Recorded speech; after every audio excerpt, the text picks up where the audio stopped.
Agama hangus dilalap si jago merah di Makassar, Sulawesi Selatan.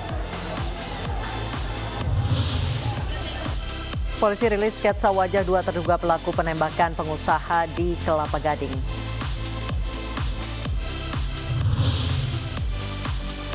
Kementerian Agama kembali merencanakan sertifikasi untuk penceramah.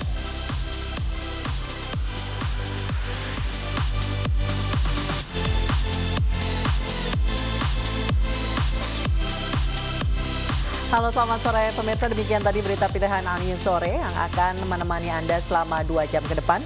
Bersama saya Anissa Dasuki. Dan saya Abraham Silaban. Kita awali Ani Sore hari ini dengan informasi Kepala Badan Reserse Kriminal Polri menyebutkan ada 3 klaster dalam pusaran kasus Joko Chandra. Kita serius dalam menyelesaikan dan menuntaskan kasus tersebut. Badan Reserse Kriminal Polri mengungkap kasus terpidana Cesi Bank Bali Joko Chandra. Dari hasil gelar perkara, Kabar Reskrim Polri Komjen Pol Listio Sigit Prabowo menyebut ada 3 klaster dalam pusaran kasus hak tagih Bank Bali itu. Klaster pertama terjadi pada pertengahan tahun 2008 hingga 2009. Saat itu Joko Chandra diduga menyalahgunakan kewenangan yang terungkap dalam sidang peninjauan kembali sebelum divonis 2 tahun oleh Mahkamah Agung. Sementara klaster kedua terjadi saat Joko Chandra bertemu dengan Anita Kolopaking dan Jaksa Pinangki di Malaysia tahun 2019. Adapun klaster ketiga terkait penghapusan red notice dan surat jalan palsu yang melibatkan Brigjen Prasetyo Utomo. Tentunya di dalam proses selanjutnya kami akan terus bekerja sama dengan KPK dalam bentuk supervisi dan koordinasi sebagai bentuk transparansi kita terhadap publik, dan kita serius dalam menyelesaikan dan menuntaskan kasus tersebut. Polisi juga menetapkan 2 tersangka baru dalam kasus suap gratifikasi Joko Chandra.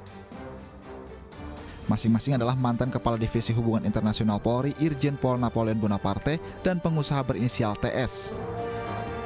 Yang kita tetapkan tersangka adalah saudara PU, ya. Kemudian yang kedua adalah saudara NB, ya, penerima.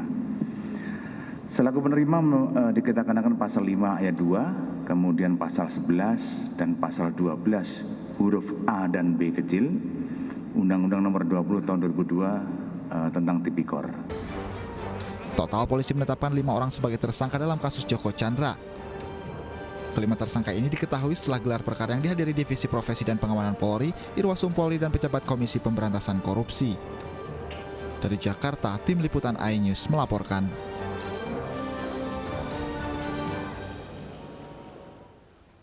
Pemirsa, Polres Metro Jakarta Utara merilis sketsa wajah 2 terduga pelaku penembakan pengusaha ekspedisi Sudianto di Ruko Royal Gading Square, Kelapa Gading 13 Agustus lalu. Sketsa kedua terduga pelaku didapatkan dari keterangan para saksi dan hasil rekaman kamera pengawas.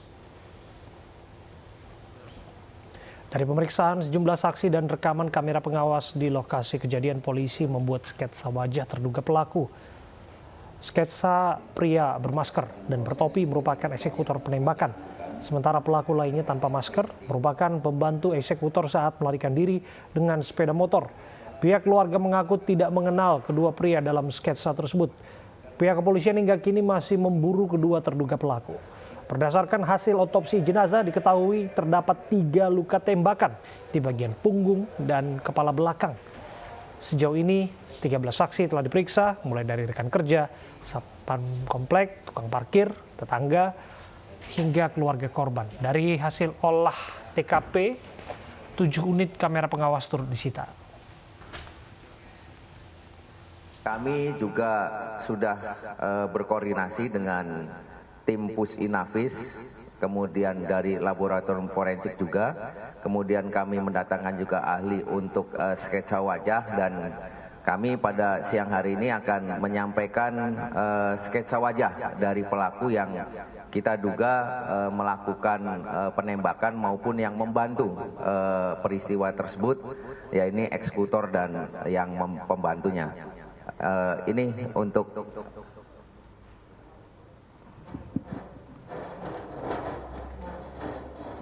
Jadi ini adalah yang sebelah kanan yang menggunakan topi dan memakai masker adalah eksekutor yang melakukan penembakan terhadap korban ST.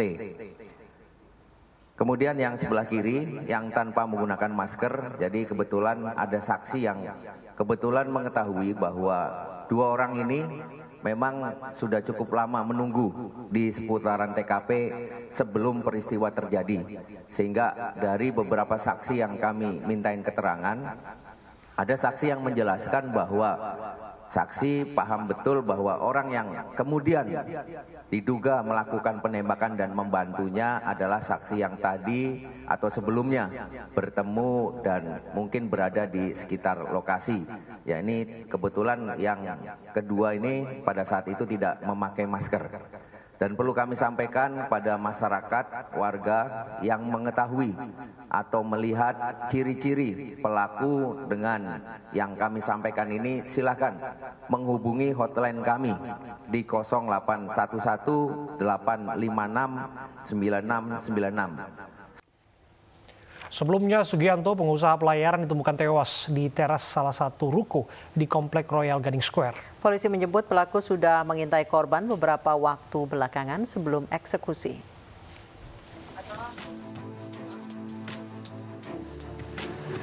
Seorang pria ditemukan tewas tergeletak dengan luka tembak di punggung serta kepala.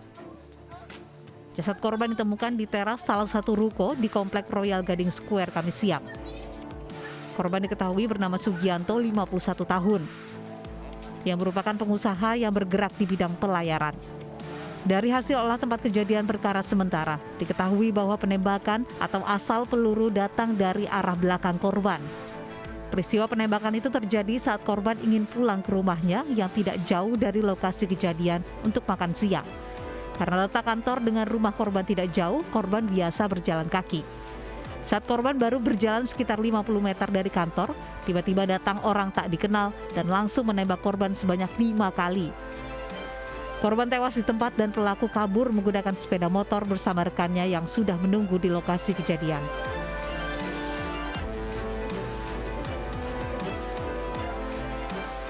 Dari keterangan saksi-saksi, polisi menyebut pelaku sudah mengintai korban beberapa waktu belakangan sebelum eksekusi. Jenazah Sugianto saat ini masih disemayamkan di rumah duka Grand Heaven Fluid Penjaringan, Jakarta Utara. Kerabat, rekan usaha, dan teman-teman korban terus berdatangan untuk melayat. Sugianto cukup dikenal di kalangan usahanya. Seorang teman dekat korban mengaku terkejut mendapat kabar bahwa Sugianto tewas ditembak orang tak dikenal pada Kamis siang lalu. Pengusaha yang meninggal di usianya yang ke-51 tahun ini dikenal sebagai pribadi yang baik dan sehari-harinya sangat ramah, bahkan tidak pernah ada masalah dengan orang lain. Para kerabat berharap polisi bisa segera mengungkap kasus penembakan ini. Jenazah Sugianto rencananya akan dimakamkan pada hari Minggu di Karawang, Jawa Barat.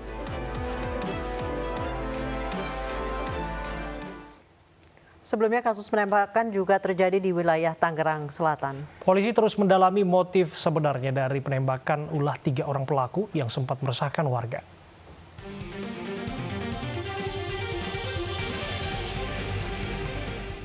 Inilah ketiga pelaku penembakan yang sempat meresahkan warga di kawasan Tangerang Selatan. Ketiga pelaku ditangkap di tempat persembunyiannya di sejumlah lokasi. Kasat Reskrim Polres Tangerang Selatan AKP Muharram Wibisono mengatakan, selain menangkap ketiga pelaku, polisi juga mengamankan sejumlah barang bukti, diantaranya senjata yang digunakan oleh para pelaku. Sedikitnya ada 7 kali aksi penembakan misterius yang terjadi di wilayah Tangerang Selatan dengan 7 orang korban yang mengalami luka tembak. Usai ditangkap, ketiganya langsung menunjukkan lokasi tempat kejadian di mana mereka melancarkan aksi kejahatannya. Beberapa lokasi diantaranya yakni di Jembatan Debris Pagedangan dan di depan Mall WTC Serpong. Hingga kini para pelaku masih menjalani pemeriksaan untuk mengetahui apa sebenarnya motif penembakan tersebut. Dari Tangerang Selatan, Nunung Purnomo, iNews melaporkan. Polisi menangkap 186 penyusup yang mencoba memancing kericuhan di tengah aksi unjuk rasa di gedung DPR MPR Jumat kemarin. 8 orang diantaranya ditahan karena diduga sebagai provokator. Ke-8 provokator bukanlah demonstran, mereka adalah penyusup yang memancing kericuhan di tengah demonstrasi. Polisi menyita sejumlah barang bukti yaitu botol, ketapel, bom molotov, batu hingga bendera anarko. Awalnya Polda Metro Jaya mengamankan lebih dari 100 orang yang menyusup di tengah-tengah masa pengunjuk rasa. 8 orang ditahan karena ada unsur pidana, sedangkan sisanya dipulangkan. Meski petugas menemukan atribut kelompok anarko-sindikalisme, polisi belum dapat memastikan apakah 8 orang ini anggota kelompok anarko. Polisi masih menyelidiki terkait motif provokator dan siapa yang mendalangi aksi provokasi. Ada sekitar 186 orang yang pertama awalnya kita amankan pada saat kita melakukan razia. Ya, kita lakukan razia itu ada sekitar 186 orang yang memang ada indikasi pada saat itu akan membuat satu kerusuhan. Tetapi setelah kita lakukan pendalaman, ya, sebagian besar sudah kita pulangkan. Ya, ini tinggal ada 7 orang sampai dengan hari ini masih pun kita lakukan pendalaman. Ya, yang indikasi memang dari ke-7 orang ini 5 orang masuk dalam kelompok anarko. Ya, 5 orang masuk dalam kelompok anarko dan juga ada 2 yang masih kita lakukan pendalaman, seorang wanita.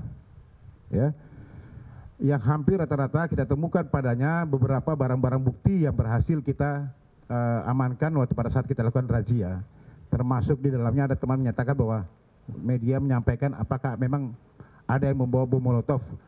Memang ada perencanaan pada saat itu, ya, tetapi belum diramu dalam botol molotov. Yang adalah botol yang memang diisi dengan sapu tangan. Sebelumnya polisi menangkap hampir 100 pemuda yang diduga akan memancing kericuhan dalam demonstrasi menolak RUU Omnibus Law kemarin. Polisi menemukan bom molotov, ketapel, botol, hingga batu dari tangan para penyusup.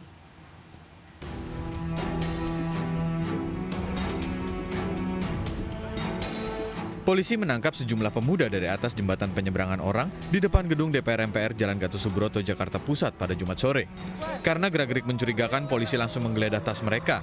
Dari dalam tas, polisi menyita bom molotov, ketapel, botol, hingga batu. Sekelompok pemuda berpakaian hitam ini diduga kelompok anarko yang sengaja memancing kericuhan di tengah aksi demonstrasi saat Presiden Joko Widodo tengah menggelar pidato kenegaraan di dalam gedung DPR MPR.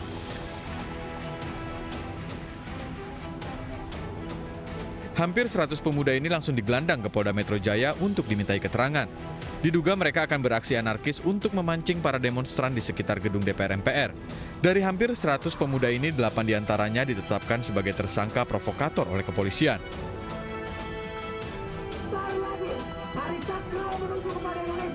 Demonstrasi digelar ratusan mahasiswa menjelang pidato Presiden Joko Widodo tentang RAPBN di gedung DPR MPR Jakarta Jumat siang. Massa menuntut pencabutan RUU Omnibus Law dari Prolegnas karena dianggap syarat kepentingan oligarki. Massa meminta polisi yang berjaga untuk membuka jalan yang telah berpagar kawat berduri agar bisa mendekat ke gedung DPR. Sebagai bentuk kekecewaan, massa membakar ban bekas di jalan. Tim Liputan iNews melaporkan. Kebakaran melanda permukiman padat penduduk di Kelurahan Cambaya, Kota Makassar. Informasi selengkapnya akan kami hadirkan usai jeda berikut, tetap di iNews.